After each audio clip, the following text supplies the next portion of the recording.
अच्छा, एक ऐसे इंसान के बारे में सोचिए जिसने सिर्फ $100 से शुरुआत की और दुनिया की शायद सबसे बड़ी दौलत बना ली। लेकिन मजे की बात यह है कि वो आज भी, मतलब 60 साल पहले जो घर खरीदा था उसी में रहता है। हाँ, और एक साधारण सी कार चलाता है और सुबह का नाश्ता मैकडॉनल्ड्स में। बिल्कुल।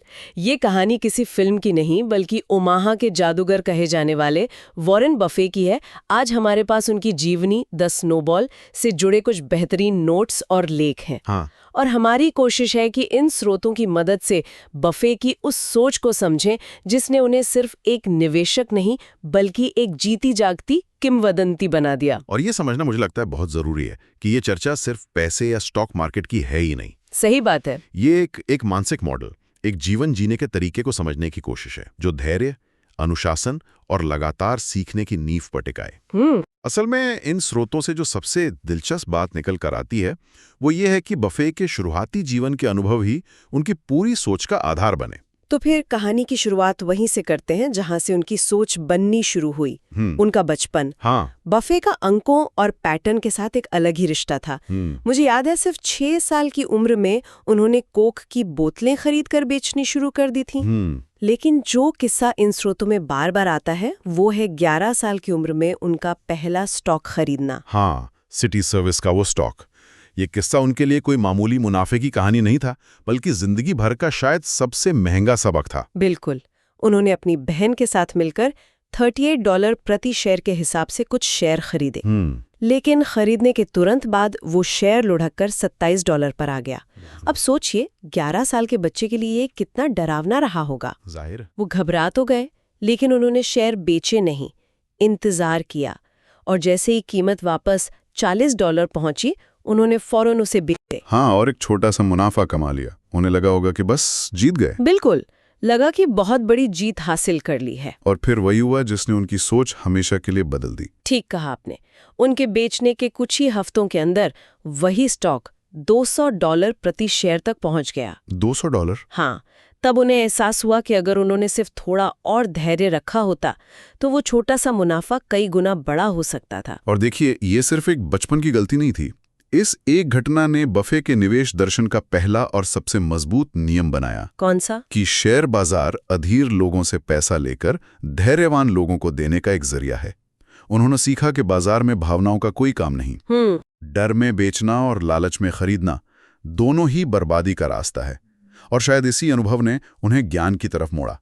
वो समझ गए कि अगर भावनाओं से जीतना है तो आपके पास ज्ञान का कवच होना चाहिए। और यहीं से उनकी वो 500 पेज रोज पढ़ने वाली बात आती है ना। बिल्कुल। उनका वो मशहूर कहना है कि ज्ञान चक्रवृद्धि ब्याज यानी कंपाउंड इंटरेस्ट की तरह बढ़ता है। और इसी ज्ञान की भूख उन्हें उनके गुरु बेंजामिन ग्राहम तक ले गई। वैल्यू इन्वेस्टिंग के पितामह। हाँ, बफे ने सिर्फ ग्राहम से सीखने के लिए कोलंबिया बिजनेस स्कूल में दाखिला लिया। ग्राहम ने उन्हें निवेश के कुछ ऐसे नियम सिखाए जो आज भी बफे की रणनीति का आधार है। जैसे एक था स्टॉक नहीं, बिजनेस खरीदो। मुझे ये बात हमेशा थोड़ी उलझाने वाली लगती थी। आखिर स्टॉक खरीदना और बिजनेस खरीदना, इसमें फर्क क्या है? ये एक बहुत ही गहरा सवाल है और यही ग्राहम की सबसे बड़ी सीख थी। देखिए, आम निवेशक क्या करता है? वो शेयर की कीमत को देखता है जो हर सेकंड ऊपर नीचे हो रही है। सही बात है। वो उसे एक लॉटरी के टिकट की तरह समझता है। लेकिन ग्राहम ने सिखाया कि हर स्टॉक एक असल बिजनेस में आपकी हिस्सेदारी का टुकड़ा है। अच्छा।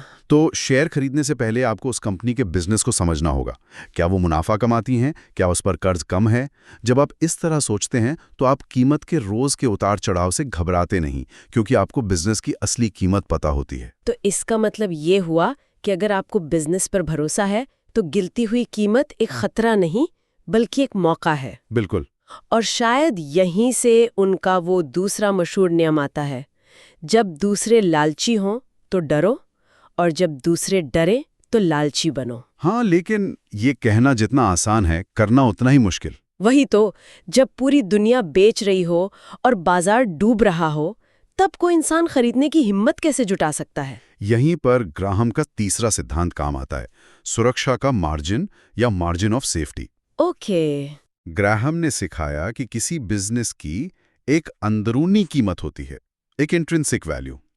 आप हमेशा उस कीमत से बहुत कम दाम पर शेयर खरीदो। जैसे? मान लीजिए एक बिजनेस की कीमत ₹100 है, तो उसे 60 या 70 रुपए में खरीदने की कोशिश करो। ये जो 30-40 रुपए का अंतर है, यही आपका सुरक्षा का मार्जिन है। यह आपकी गलतियों के लिए कुशन की तरह काम करता है। अच्छा। तो जब बाजार डर के मारे गिरता है तो अच्छी कंपनियों के शेयर अपनी असल कीमत से बहुत नीचे मिल जाते हैं। बफे के लिए यह लालची होने का समय इसलिए है क्योंकि उनका सुरक्षा का मार्जिन बहुत ज्यादा बढ़ जाता है। मतलब उनकी हिम्मत डर से नहीं बल्कि गणित और तर्क से आती है। बिल्कुल, ये IQ से ज्यादा EQ यानी भावनात्मक स्थिरता का खेल है। और इन्हीं सिद्धांतों को लेकर उन्होंने असल दुनिया में कदम रखा। 1956 में उन्होंने अपनी पहली इन्वेस्टमेंट पार्टनरशिप शुरू की। कुछ दोस्तों और परिवारों वालों के साथ। हाँ, कुल रकम थी $1,05,000, जिसमें उनके अपने सिर्फ $100 थे।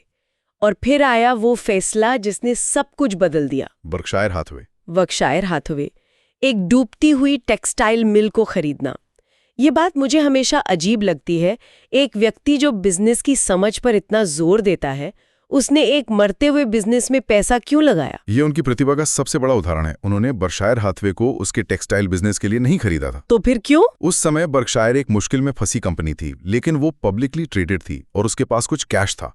बफे ने उस कंपनी पर नियंत्रण हासिल किया, धीरे धीरे उसके खत्म होते टेक्सटाइल बिजनेस को बंद किया और उससे जो भी पैसा निकलता गया उसे दूसरे अच्छे बिजनेस में लगाना शुरू कर दिया। अच्छा। उन्होंने उस कंपनी के ढांचे को एक निवेश गाड़ी, एक इन्वेस्टमेंट व्हीकल की तरह इस्तेमाल किया।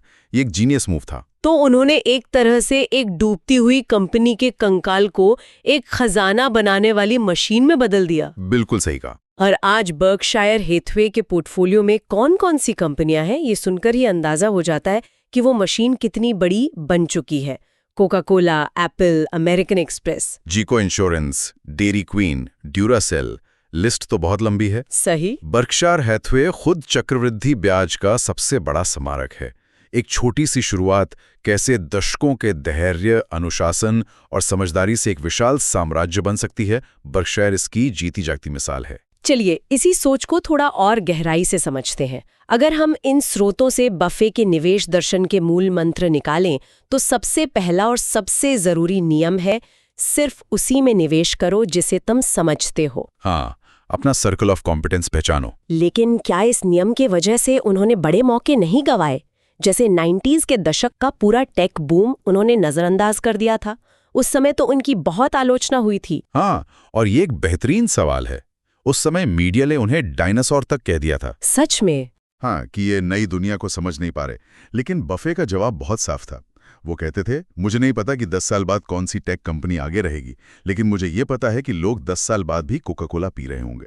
हाँ। उनका मानना था कि अटकलबाजी करके पैसा गंवाने से बेहतर है एक ऐसा मौका छोड़ देना जिसे आप समझते नहीं हैं। और जब 2000 में टेक बबल फटा तो उनका यही सिद्धांत सही साबित हुआ। ये तो है। और दिलचस्प बात यह है कि आज एप्पल बर्कशायर का सबसे बड़ा निवेश है। हाँ, ये कैसे? क्योंकि अब वो टेक को सिर्फ एक टेक्नोलॉजी कंपनी नहीं बल्कि एक कंज्यूमर ब्रांड के तौर पर समझते हैं। उनका सर्कल ऑफ कॉम्पिटेंस स्थिर नहीं है, वो इसे लगातार पढ़कर बढ़ाते लेते हैं। ये बहुत दिलचस्प है। तो उनका दूसरा सिद्धांत, जो शायद उनके पार्टनर चार्ली मंगर के प्रभाव से आया, वो था एक बेहतरीन कंपनी को उचित मूल्य पर खरीदना एक उचित कंपनी को बेहतरीन मूल्य पर खरीदने से बेहतर है। इन दोनों में क्या फर्क है? ये उनके निवेश के सफर का एक बहुत बड़ा बदलाव था। शुरुआत में बेंजामिन ग्राहम की सीख के अनुसार वो सिर्फ सस्ती कंपनियां ढूंढते थे, भले ही उनका बिजनेस बहुत अच्छा ना हो। अच्छा। इन्हें सिगार बट कंपनियां कहा जाता था। जैसे? सड़क पर पड़ा सिगार का आखिरी टुकड़ा जिसमें एक आखिरी कश बाकी हो। हाँ, क्या बात है। लेकिन चार्ली मंगर ने उन्हें समझाया कि एक औसत बिजनेस को सस्ते में खरीदकर आपको हमेशा समस्याओं से जूझना पड़ता है।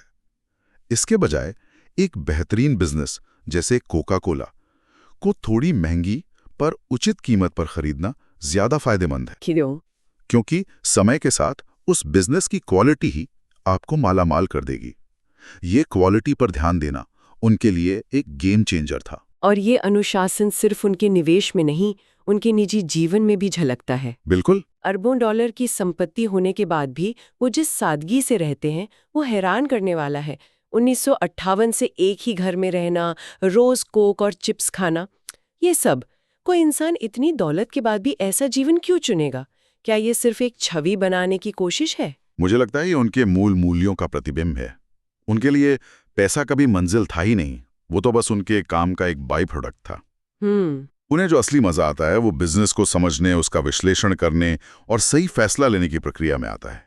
वो इसे बिजनेस का खेल कहते हैं। अच्छा। जब आपका जुनून प्रक्रिया में हो तो आपको नतीजों का दिखावा करने की जरूरत नहीं पड़ती। उनकी ये सादगी दरअसल उनके फोकस का सबूत है। आपने चार्ली मंगर का जिक्र किया।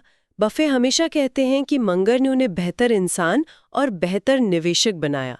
एक ऐसे पार्टनर का होना कितना जरूरी है जो आपको लगातार चुनौती दे? ये बेहद जरूरी है। बफे और मंगर की पार्टनरशिप इसका सबसे अच्छा उदाहरण है। मंगर कभी भी बफे की हाँ में हाँ नहीं मिलाते थे। अच्छा। वो हमेशा उनके विचारों की कमजोरियां ढूंढते थे। बफे कहते हैं कि मंगर का काम सिर्फ ना कहना है। इस तरह की बौद्धिक ईमानदारी से उनके फैसले और मजबूत होते थे।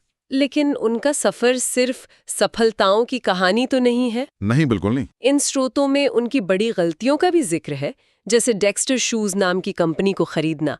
वो इसे अपनी सबसे बड़ी गलती मानते हैं। हाँ, क्योंकि उन्होंने उस कंपनी को बुकशायर के स्टॉक से खरीदा था और बाद में वो कंपनी डूब गई। तो एक इतना अनुशासित निवेशक ऐसी बड़ी गलती कैसे कर सकता है? क्योंकि निवेश भविष्य का अनुमान लगाने का खेल है और भविष्य कभी भी निश्चित नहीं होता। डेक्स्टर शूज के मामले में बफे यह समझने में नाकाम रहे कि विदेशी सस्ती प्रतिस्पर्धा उस कंपनी के बिजनेस को पूरी तरह खत्म कर देगी। लेकिन यहाँ सीखने वाली बात गलती करना नहीं, बल्कि गलती को स्वीकार करना है। सही। बर्कशायर हैथवे की वार्षिक रिपोर्ट में वो अपनी गलतियों के बारे में पूरी ईमानदारी से लिखते हैं। उनका मानना है कि अपनी गलतियों को स्वीकार करना और उनसे सीखना सफलता से सीखने से कहीं ज्यादा जरूरी है। और अब आते हैं उस रूपक पर जो उनकी पूरी कहानी को एक साथ पिरोता है, द स्नोबॉल। हाँ, जीवनी का शीर्षक। ये उनके पूरे जीवन दर्शन का सार है। बिल्कुल। बफे कहते हैं, जिंदगी एक स्नोबॉल की तरह है। जरूरी बात यह है कि आप गीली बर्फ और एक सच में लंबी ढलान खोजें। इसका क्या मतलब हुआ? हाँ, यहाँ गीली बर्फ का मतलब है आपका ज्ञान और पैसा, और लंबी ढलान का मतलब है समय। जैसे एक छोटा सा बर्फ का गोला जब एक लंबी बर्फीली पहाड़ी से लुढ़कना शुरू करता है तो वो धीरे धीरे अपने साथ और बर्फ लपेटता जाता है और नीचे पहुंचते पहुंचते एक विशाल गोले में बदल जाता है। बिल्कुल। ठीक उसी तरह धैर्य और समझदारी से निवेश किया गया पैसा समय के साथ चक्रवृद्धि प्रभाव, कंपाउंडिंग इफेक्ट की वजह से बढ़ता चला जाता है। दौलत रातों रात नहीं बनती। और इस विशाल स्नोबॉल का उन्होंने आखिर में क्या करने का फैसला किया, वो उनकी विरासत को परिभाषित करता है। हाँ, उनका परोपकार। 2006 में उन्होंने अपनी 99% संपत्ति दान करने का ऐलान किया और बिल गेट्स के साथ मिलकर द गिविंग प्लेज की शुरुआत की। ये बात थोड़ी विरोधाभासी नहीं लगती कि एक इंसान पूरी जिंदगी पैसा जमा करने में लगा दे और फिर अंत में उसे दान कर दे? ये विरोधाभास तभी लगता है जब हम मानते हैं कि पैसा जमा करना ही उनका लक्ष्य था। अच्छा। लेकिन अगर हम उन्हें एक बेहतरीन कैपिटल एलोकेटर यानी पूंजी के प्रबंधक के तौर पर देखें तो ये फैसला बिल्कुल तार्किक लगता है। उन्होंने अपनी पूरी जिंदगी समाज के संसाधनों को लेकर उसे उन जगहों पर लगाया जहां वो सबसे तेजी से बढ़ सके, और जीवन के अंत में वो उसी बढ़ी हुई पूंजी को वापस समाज को उन जगहों पर लगा रहे हैं जहां उसकी सबसे ज्यादा जरूरत है। यह उनकी जिंदगी का आखिरी और सबसे बड़ा कैपिटल एलोकेशन है। लगातार सीखते रहें और अपने सर्कल ऑफ कॉम्पिटेंस को बढ़ाते रहें।